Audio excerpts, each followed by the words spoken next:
One time in PE class, this is after class, we're in the locker room changing, right? And we had two new kids in class, and they were bullies. And they were bullying Clock. And so Clock's in there, and he goes, I'm going to knock you out with this hand. And then he goes, boom, and just spins this kid and knocks him out, just boom, hits the ground. And then he turns the other one and goes, or this one. And when he hit that kid, we all hooted and hollered, and the teacher came running out of his office. What's going on? What's going on? We said, well, these guys were bullying Clock, and he knocked one of them out. And by then, this kid's kind of getting up, and the teacher just walks over and goes, you just got knocked out by a kid with a half arm. Hope you learn to keep your mouth shut. And that was the end of it. Nobody got sent to the office. Nobody got suspended. Nobody's parents got called. Nowadays, Clock would have been the one that got suspended for throwing that first punch. And then you'd had to bring your parents to get an anger management plan. Well, I got angry and I punched that kid. That's the plan. Can you imagine now calling kids by their afflictions? Hey, here's my buddies, Blinky and Snort. Here's my other friend, Orphan. His parents were anti-vaxxers.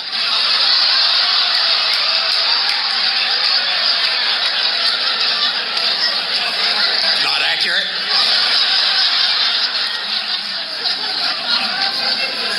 I said the 20-somethings are dumb. They're not dumb. It's just certain ways of the world. The reason I say that, you watch, in the not-too-distant future, hackers are going to knock out our cell phones and the internet. These 20-somethings that are come to a stop, stare at their phone, and have no idea what to do next. Because they've always had an internet connection. If we lose the internet, us old folks, we got a plan B. You 20-somethings are going to have to find a bunch of old people and ask us how to do stuff.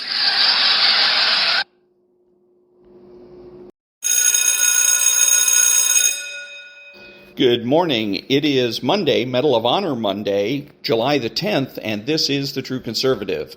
Welcome to all the butchers, bakers, and candlestick makers out there. I'm Ron, your host, and the only true conservative in the United States today. So today, after the Serenity Prayer and the patriotic song of the day, we will have Stuart Varney, two actually from Stuart Varney, both about 2 minutes long, The Rape of the Mind for 4 minutes, No Free Lunch, 1 minute, Fox News, 3 cuts from Fox News, 1 minute apiece, and 3 cuts from OANN of about a minute apiece, and the Medal of Honor for 22 minutes. All that and more when I get back.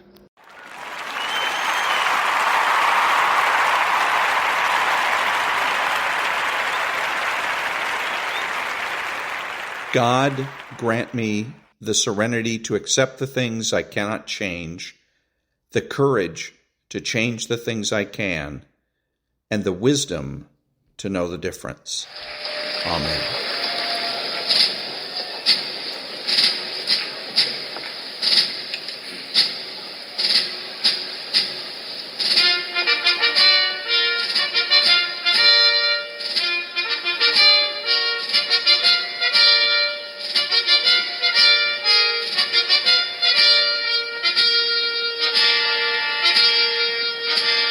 My eyes have seen the glory of the coming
Thank you. And now there's no free lunch. 250 Economic Truths by David-Bahnsen. In a commercial world, we bump regularly against strangers, but the strangers become friends. To my friends, the communitarians, I say, your sweet ends are achieved precisely by commerce. Deirdre N. McCoskey. Rather than demonize business, we ought to embrace the social reality that community is enhanced by trade and commerce. To believe that we create fuller communities by denying them free exchange with one another is to assert the idiotic. In the context of commercial endeavors, true friendships can be born. Not always, but certainly often. In the context of a commerce-free world, social alienation is assured. And that was There's No Free Lunch by David-Bahnsen. Back in a minute.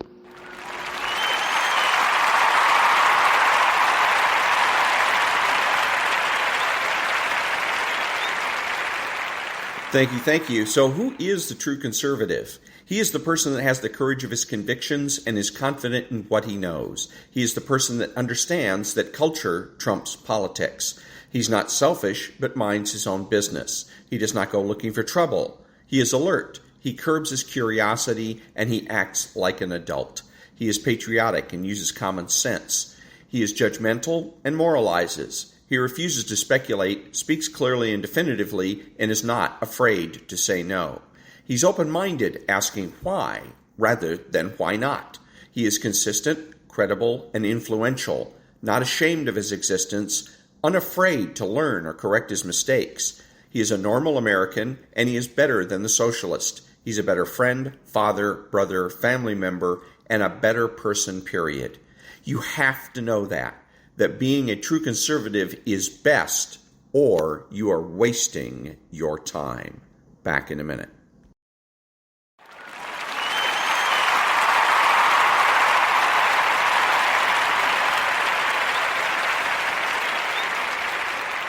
Thank you. So now a little bit of Stuart Varney, and this is very interesting.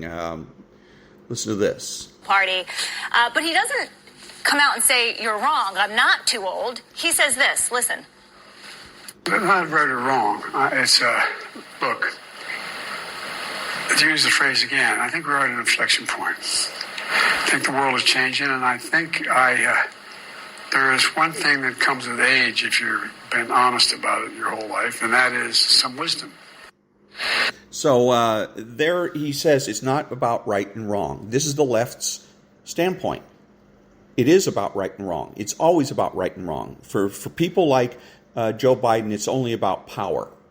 That's what the left has substituted morality. They've substituted power for morality. The left believes that that might makes right and that the ends justify the means. And that morality simply either doesn't exist or doesn't count or doesn't matter. And this is what makes the left despicable and undesirable. Nobody should want to be on the left. They are our enemies because of this attitude. We, conservatives, ersatz conservatives, true conservatives, know that morality matters. It is what is important in our society. Right and wrong matters. It always matters.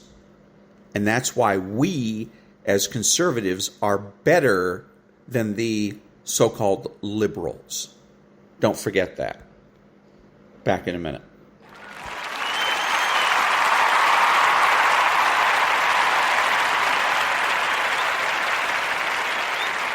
Thank you. Now a little bit more Stuart Varney, and this is going to be about, there's a picture of Janet Yellen, our Secretary of the Treasury, when she went to China, and she bowed 3 times to the, I guess it's the Chinese version of the Secretary of the Treasury. So Stuart is asking Representative Jim Jordan about it.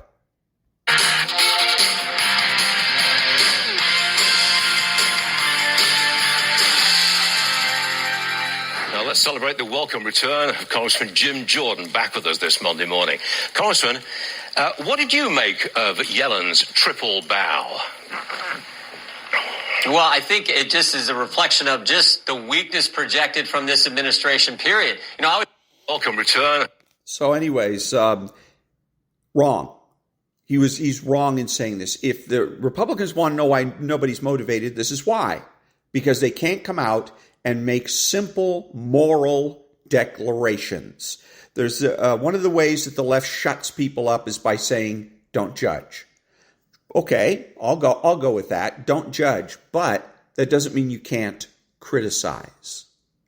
And Jim Jordan had the opportunity to criticize Janet Yellen and say that what she did was wrong. It was subservient and it was unnecessarily subservient. Okay, so, and this is typical, by the way, of Democrats. The Democrats don't know how to act on the international stage. They don't know what to do. They're lost. First. Second, they've never met a communist regime that they didn't like. They're just so eager to slobber. Oh, it used to be the Soviet Union. Now they're eager to slobber over communist China. But again, back to Jim Jordan. Jim Jordan is wrong to simply blow this off as, well, this is a sign of the weakness of the administration. That says nothing. It tells me nothing. What he needs to say is she was wrong for doing this. It was inappropriate and she shouldn't do it. And that if the President of the United States should take her into the Oval Office and reprimand her for it. That's the kind of thing that Jim Jordan and the rest of the Republicans, for that matter, should say. Back in a minute.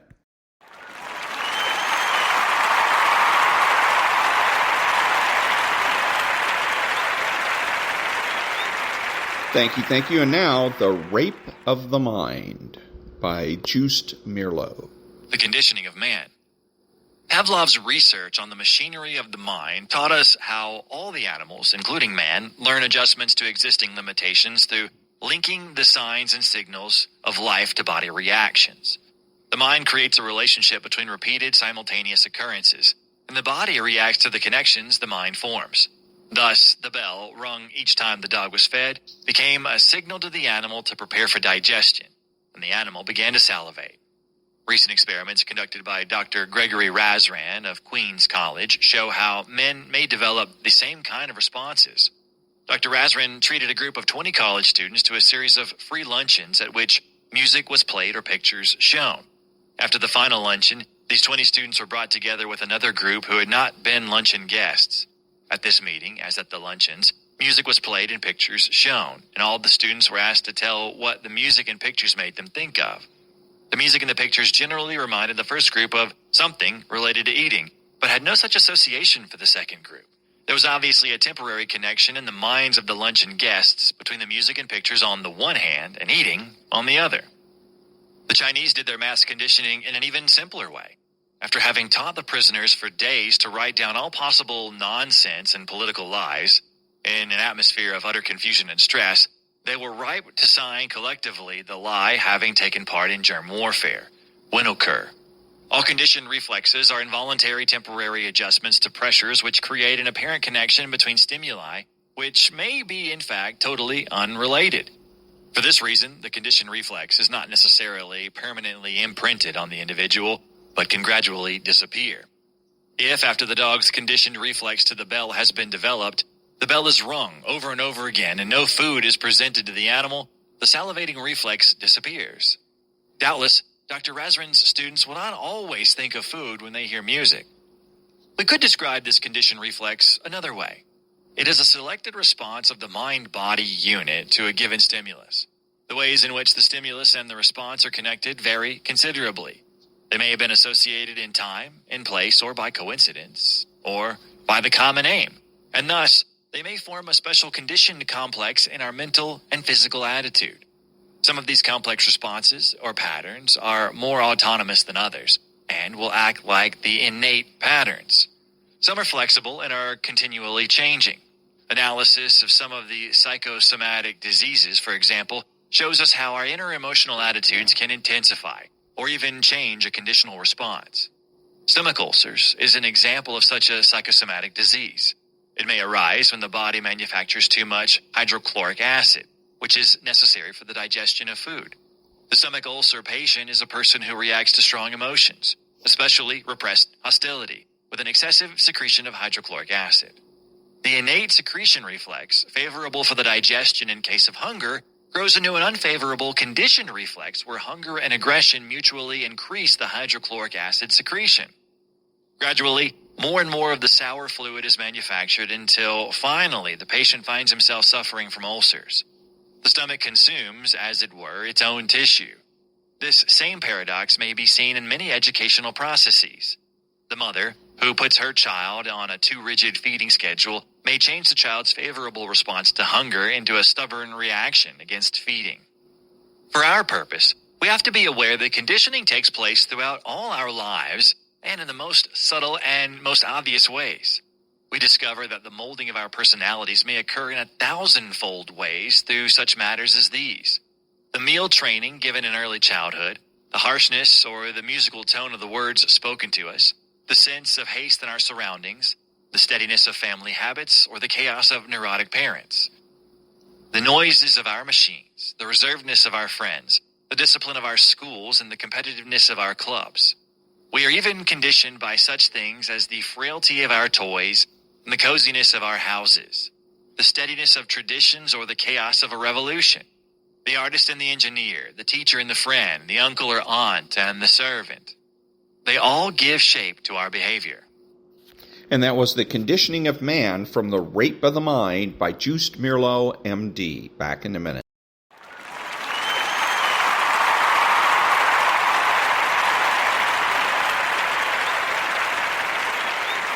Thank you. And now, Fox News. Fugitive former Israeli army officer and co-director of a Maryland think tank is under federal indictment tonight. Gal Luft is charged with acting as an unregistered foreign agent, trafficking in arms, violating U.S. sanctions against Iran, and making false statements to federal agents. He says he was arrested in Cyprus to stop him from testifying before a congressional committee regarding bribery allegations against the Biden family. Luft makes those allegations in a video obtained exclusively by the New York Post. I, who volunteered to inform the U.S. government about potential security breach and about compromising information about a man vying to be the next president, am now being hunted by the very same people whom I informed and may have to live on the run for the rest of my life. Luft calls the charges against him completely political. We'll follow up with lawmakers on Capitol Hill on this investigation. And that was Fox News. Back in a minute. Thank you. And now more from Fox News. So, now we're hearing that you all aren't going to get any information on this investigation until later in the month. If the cocaine was found on a bag, doesn't it have fingerprints on it? And how long would it take to answer that question? Weeks? Days? Hours? Half an hour? That's just, Martha, that's a great question because I asked several down in Texas. I asked some of our state troopers, Texas Rangers, and sheriffs, those kind of people who do this for a living for decades. And they all said to me that on very porous surfaces like bags and envelopes, you'll be able to determine within an hour if there's fingerprints on it. Within an hour. By my math, we're 192 hours from the time it was discovered, and yet we don't know because if there was no fingerprints, they could have told us immediately. So I suspect there are fingerprints, and you can run it through a database, and this was found where high-level aides and staffers are, so most of them were fingerprinted at one time or another, so they very well may already know who it belongs to and aren't sharing it with us, and that's my greatest concern and worry. So, now we're hearing that you... And that was Fox News about fingerprints on the bag that contained cocaine. Back in a minute. Thank you, and a little bit more Fox News. It's Joe Biden and Donald Trump again. So I'll go to you, Tina. Who are you going for and why? I mean, if it was between those two, I would obviously have to go with Trump. The economy was just wonderful. He was securing our border. I feel like, yes, there was divisive moments. Maybe he should have been off Twitter, but I would definitely vote for Trump if that was between those two. Yeah, what about you, Lydia? I would definitely vote for Trump. He put America first. He made sure that the people were always first, and it wasn't just in the best interest of the government. So I would definitely vote for Trump a third time. What about you, Sydney? Yeah, I would definitely go for Trump. I was like a huge Trumper. I have like this cup. So I would definitely go for him. But I also am considering like Vivek. I like his ideas. Okay. I think he has a fresh approach. So I am thinking about him. Okay. Jelani, who are you going for? I'm definitely going to go with Trump. I mean, regardless of how the news tries to paint him, he's still a family values kind of guy. And, look at how the world's going right now since he's been out of office. I'm definitely going with him. Yeah, you definitely sound like some of the brothers that I talked to in the barbershop. They just feel like they may have disagreed with some of his tone, but life was better for them. Y'all, thanks so much for joining. It's great to finally talk with some people on TV that are my age. It's Joe Biden. And that was Fox News, and it's millennial voters leaving the Democratic Party. And back in a minute.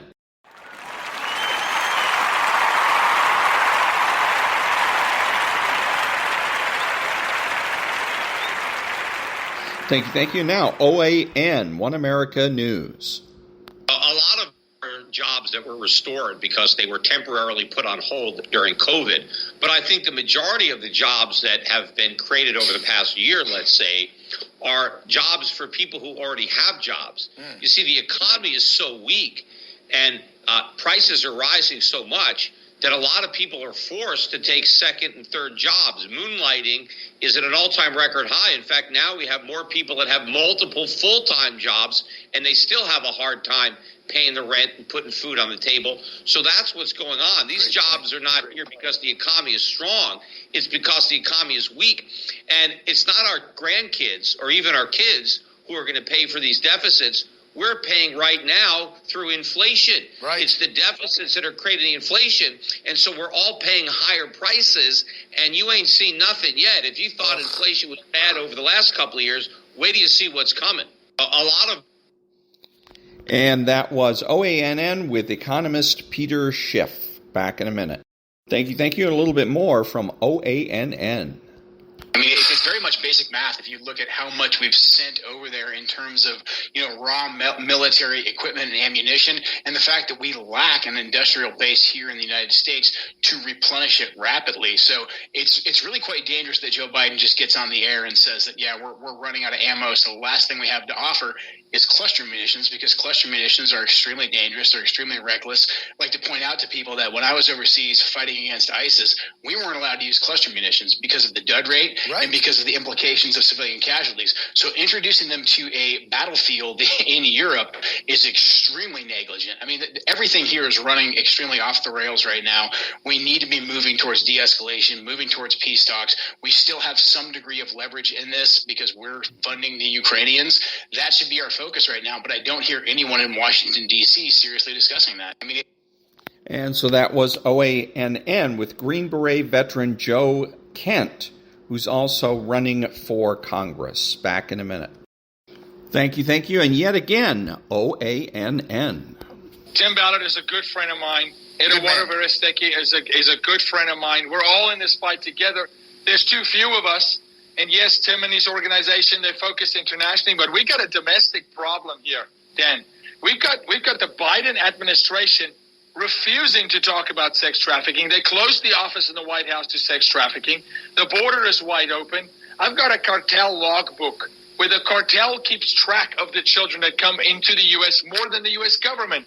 And they've lied to you, Dan. It's not 85,000 kids that they've lost. They've lost 240,000 kids. When you talk about the agencies on the ground keeping number, do you know that our administration, the Biden administration, shipped over 1,000 kids to this same address in the U.S. city, which was a Walmart parking lot? I know. Okay? Because they don't check it. There's no vetting. No. They don't care about children. So, Tim, I'm so thankful for Tim and for Sound of Freedom and all the different players involved. Angel Studios that finally brought it across the line to bring awareness. But now we need to focus like your program is doing. People need to claim their communities back. It's happening in your community. This is not just elsewhere. It's in their community. Right. They need to hold their pastors, the school principals accountable, because those abusing kids are not a particular profile. It's everybody. Tim Ballard is a good friend of mine. And that was OANN with founder of Share Together, Jaco Booyens. Back in a minute. Thank you. And now, President Barack Obama awards the Medal of Honor. Let us pray. Most high and gracious God, we pray today that you may remind us of the value of sacrifice. And our hero is a venerable title because of the price paid by soldiers like the two we honor today. One is remembered by his persistence to defend his brothers, to never accept defeat, and to never quit. And one who saved the lives of his friends by selflessly and reflexively giving up his own. These brave men, living and dead, consecrate our history and our faith, the courage of our soldiers, the sacredness of our values, the strength of our nation. Today we weave their actions into the fabric of our history as they served in the jungle mist of Ashu in the Quezon lowlands. May we who are the living never forget what they did, the friends they lost, the family which he left behind. May we take to heart the words spoken after battle by a grieving president, that it is for us, the living, to be dedicated here to the unfinished work which they who fought have so nobly advanced. God of redemption and God of grace, we ask you to grant these in your holy name. Amen. Please be seated. Good afternoon and welcome to the White House.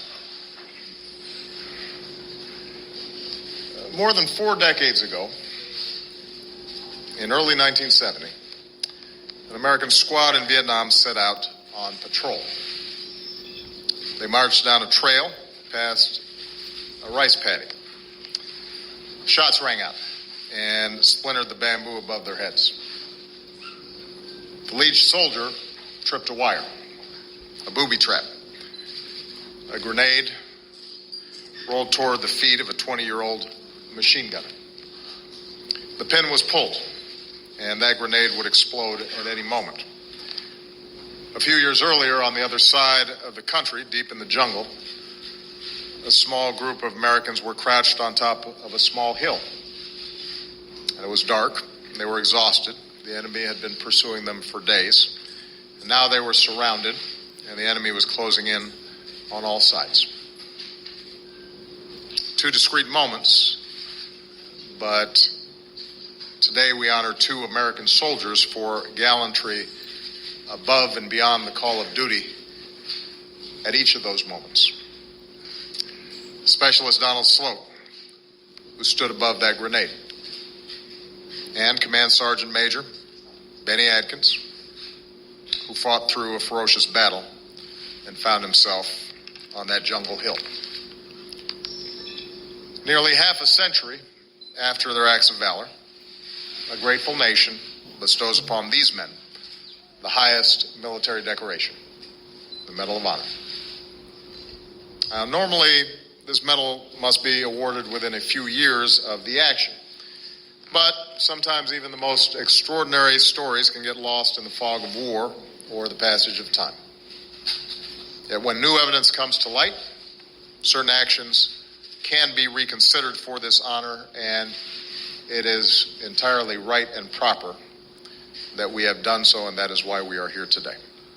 So before I go any further, I want to thank everyone present here today whose research and testimonies and persistence over so many years finally resulted in these 2 men deserving the recognition they so richly deserve. I especially want to welcome members of the Medal of Honor Society, as well as 2 American families whose love and pride has never wavered. Don Sloat grew up in the heart of Oklahoma in a town called Coweta. And he grew big to over 6'4". He loved football and played for a year at a junior college. And then he decided to join the Army. But when he went to enlist, he didn't pass his physical because of high blood pressure. So he tried again and again and again. In all, he took the physical maybe 7 times until he passed because Don Sloat was determined to serve his country. In Vietnam, Don became known as one of the most liked and reliable guys in his company. Twice in his first months, his patrol was ambushed. Both times, Don responded with punishing fire from his machine gun, leaving himself completely vulnerable to the enemy. And both times, he was recognized for his bravery. Or, as Don put it in a letter home, I guess they think I'm really gung-ho or something. And then one morning, Don and his squad set out on patrol, past that rice paddy, down that trail when those shots rang out. When the lead soldier's foot tripped that wire and set off the booby trap, the grenade rolled right to Don's feet. And at that moment, he could have run. At that moment, he could have ducked for cover. But Don did something truly extraordinary. He reached down and he picked that grenade up. And he turned to throw it, but there were Americans in front of him and behind him, inside the kill zone. So Don held on to that grenade, and he pulled it close to his body, and he bent over it. And then, as one of the men said, all of a sudden there was a boom. The blast threw the lead soldier up against a boulder. Men were riddled with shrapnel. 4 were medevaced out. But everyone else survived. Don had absorbed the brunt of the explosion with his body. He saved the lives of those next to him.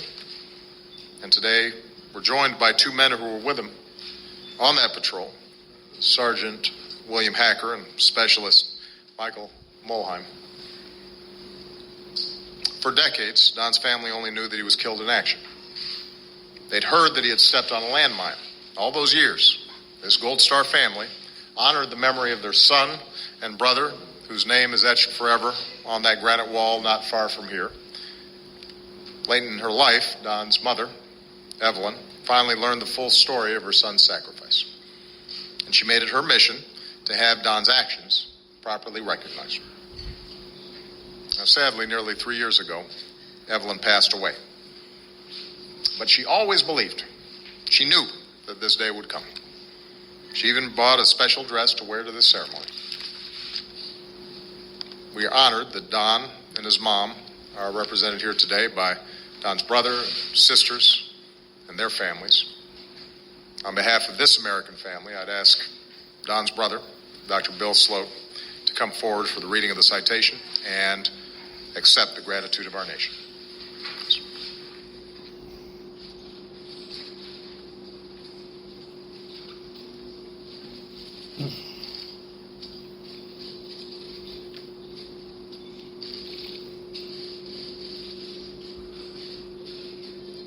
The President of the United States of America, authorized by Act of Congress, March 3rd, 1863, has awarded in the name of Congress the Medal of Honor to Specialist 4 Donald P. Sloat, United States Army.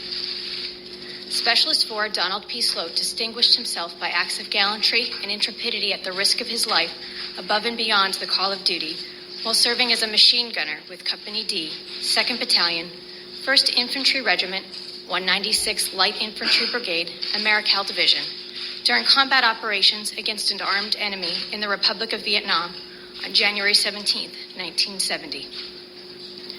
On that morning, Specialist 4 Sloat's squad was conducting a patrol, serving as a blocking element in support of tanks and armored personnel carriers in the area. As the squad moved up a small hill in file formation, the lead soldier tripped a wire attached to a hand grenade booby trap set up by enemy forces. As the grenade rolled down the hill, Specialist 4 Sloat knelt and picked up the grenade. After initially attempting to throw the grenade, Specialist 4 Sloat realized that detonation was imminent. He then drew the grenade to his body and shielded his squad members from the blast, saving their lives. Specialist 4 Sloat's actions define the ultimate sacrifice of laying down his own life in order to save the lives of his comrades.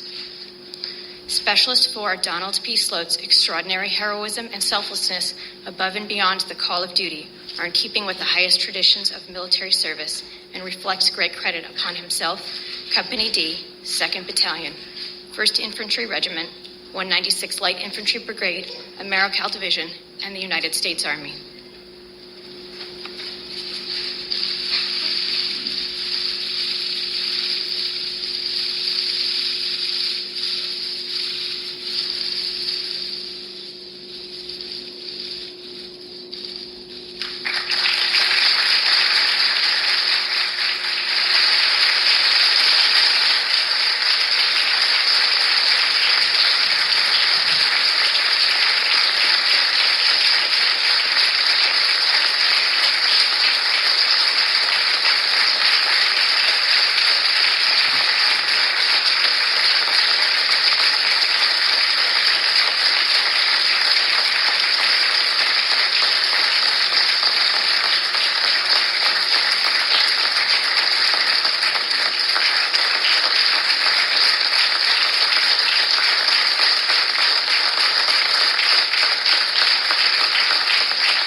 At this point, I'd like to ask Benny Adkins to come join me on stage.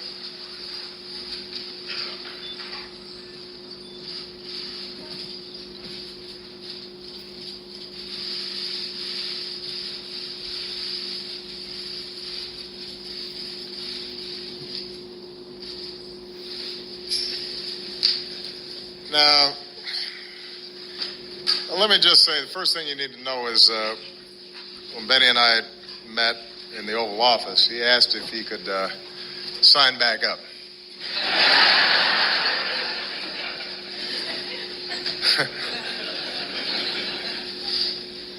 His lovely wife was not amused. Most days, you can find Benny at home down in Opelika, Alabama.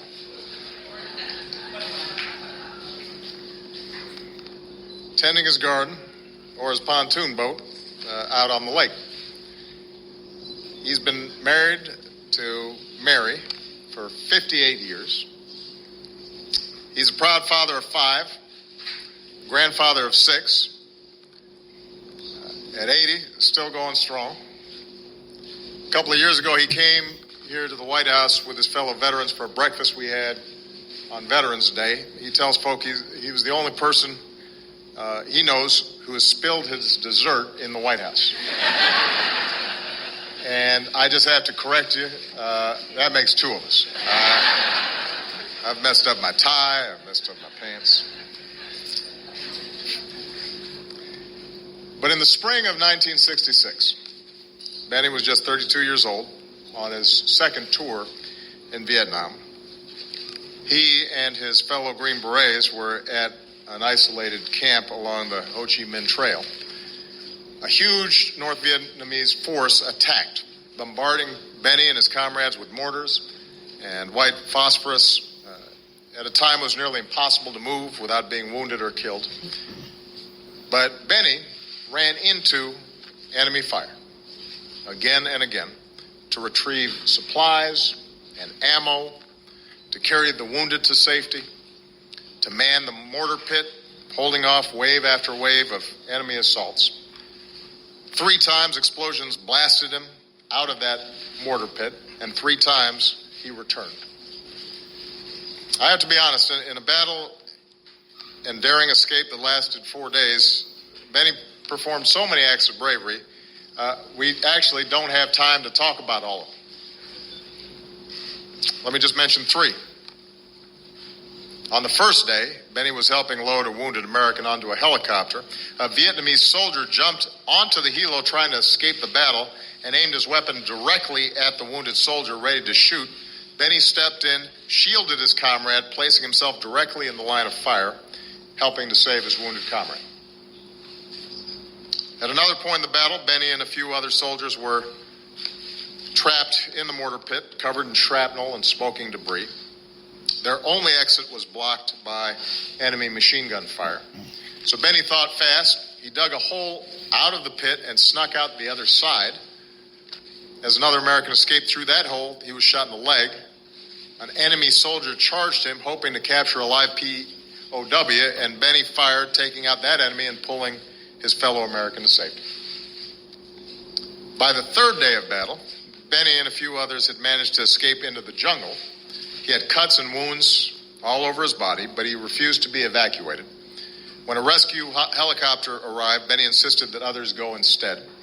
And so on the third night, Benny, wounded and bleeding, found himself with his men up on that jungle hill, exhausted and surrounded with the enemy closing in. And after all they had been through, as if it weren't enough, there was something more. You can't make this up. There in the jungle, they heard the growls of a tiger. It turns out that tiger might have been the best thing that happened to Benny in during those days, because he says the North Vietnamese were more scared of that tiger than they were of us. So the enemy fled. Benny and his squad made their escape, and they were rescued finally the next morning. In Benny's life, we see the enduring service of our men and women in uniform. He went on to serve a third tour in Vietnam, a total of more than 2 decades in uniform. After he retired, he earned his master's degree, actually not 1 but 2, opened up an accounting firm, taught adult education classes, became national commander of the Legion of Valor Veterans Organization. So he has earned his retirement, despite what he says. He's living outside Auburn.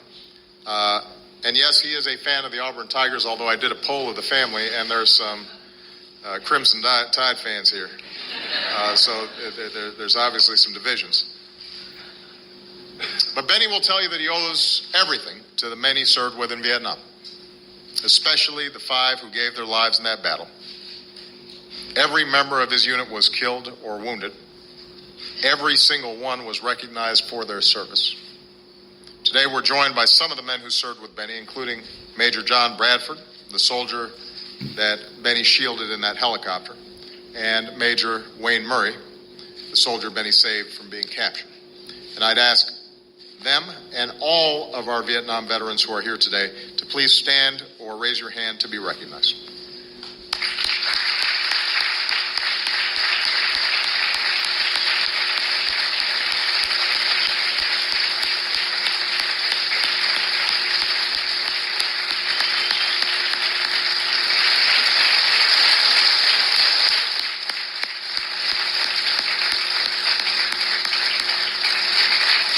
Now I'd ask that the citation be read.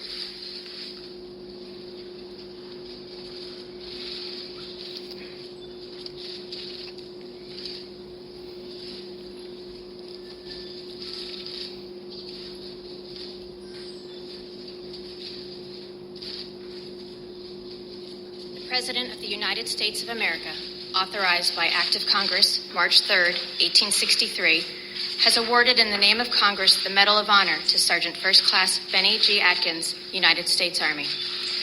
Sergeant First Class Benny G. Atkins distinguished himself by acts of gallantry and intrepidity at the risk of his life above and beyond the call of duty while serving as an intelligence sergeant with Detachment A-102, 5th Special Forces Group, 1st Special Forces, during combat operations against an armed enemy at Camp Eschue, Republic of Vietnam, from March 9th to 12th, 1966.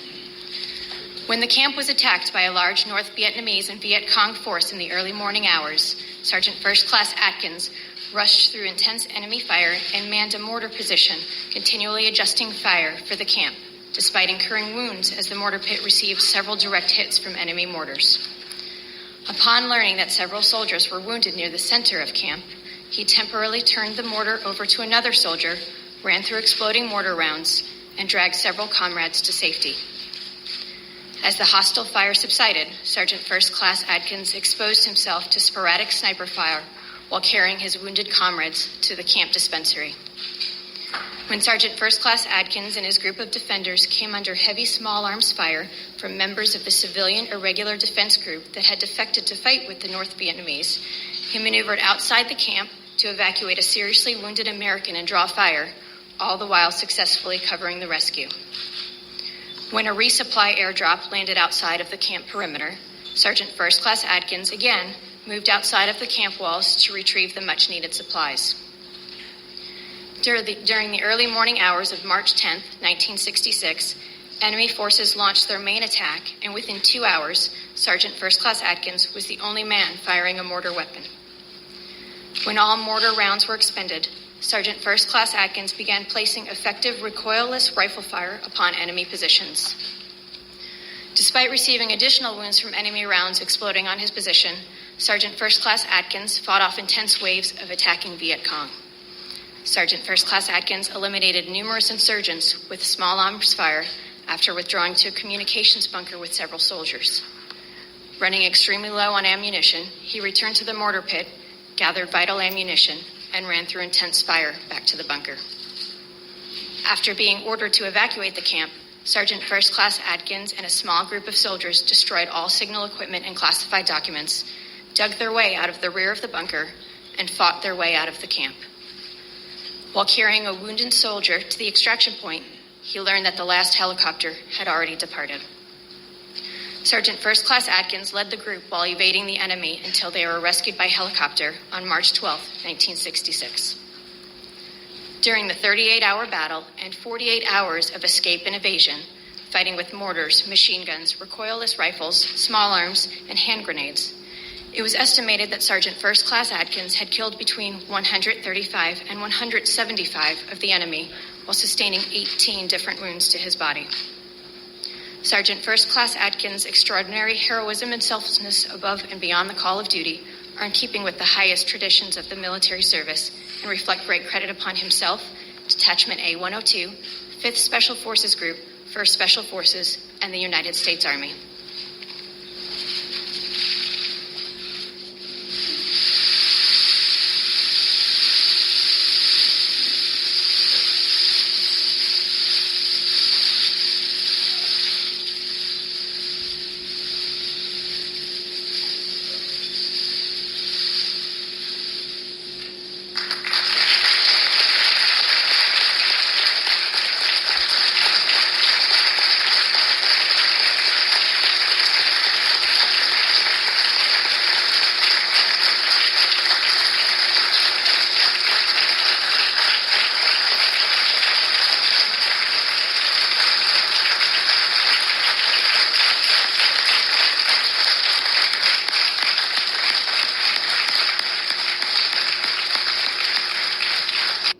And that was President Barack Obama awarding 2 Medals of Honor, 1 posthumously.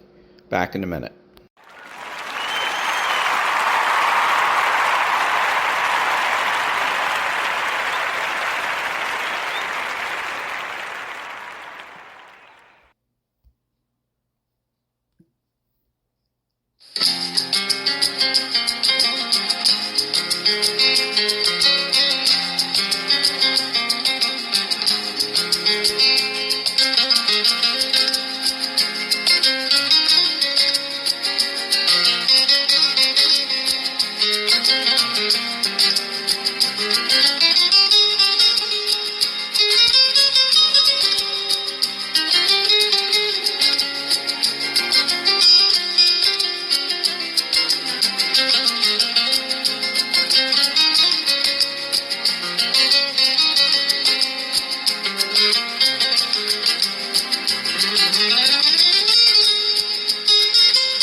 Thank you. I'm Ron, your host and the only true conservative in the United States today, bidding adios to all of the butchers, bakers, and candlestick makers out there. And until next time, be honest, be smart, be beautiful, and remember that the left has no authority, no power, and they can't win.